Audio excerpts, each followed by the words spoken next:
Well, Minneapolis police are the first in the country to merge two technologies to try to catch criminals. They combine shot spotter technology and a system of cameras to see crimes as they happen. Reg Chapman got an exclusive look at what police are doing to keep you safe. In a secret location somewhere in Minneapolis, there is a strategic information center where Minneapolis police use the latest technology to fight crime. This is the room where we try and fuse the technology we have to monitor video cameras, to monitor the sounds of possible gunshots, and it's where we have our officers who are trained in intelligence gathering working. It's here a network of cameras and other technology are used. It's kind of like CBS's Thursday night hit Person of Interest, watching us with 10,000 eyes, where cameras are used to help save people from becoming victims of crime. If you can anticipate where crimes might happen, you got a far better chance of preventing them from occurring. Minneapolis is the first city in the country to incorporate cameras and shot spotter technology. When a gunshot goes off, cameras turn to the sound of the shot. Technology that is helping Minneapolis police solve crime. We had a gentleman who was shot and killed and then pushed out of a moving vehicle. Strategic Information Center Commander Lieutenant Jeff Rugel says this was a tough case. No one called 911. There were no witnesses and the victim had no ties to Minnesota. The sound of gunfire activated cameras that gave police their first clue. We then saw a vehicle fleeing the scene. That car had distinctive markings on the hood. We sent those pictures out to the patrol officers and said, find this car. Within a couple days, they had the car.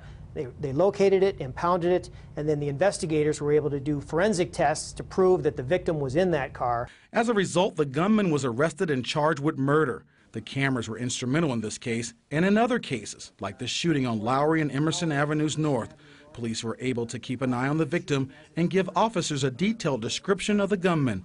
A growing number of cameras are helping police catch more and more criminals. The city owns roughly 250 cameras that we can access right now.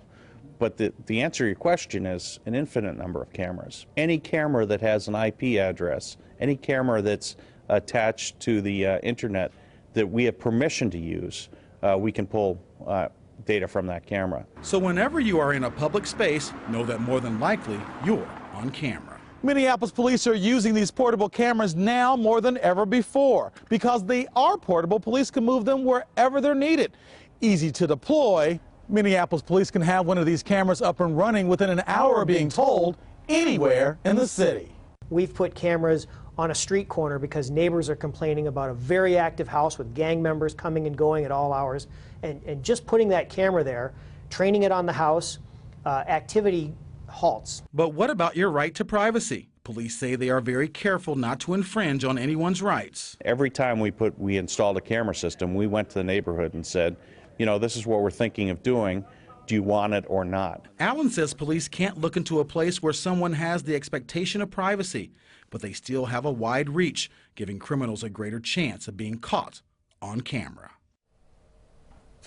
Reg says crime patterns are moving and Minneapolis police hope to add more portable cameras. Police believe if criminals know they are being watched, they are more likely not to commit crimes.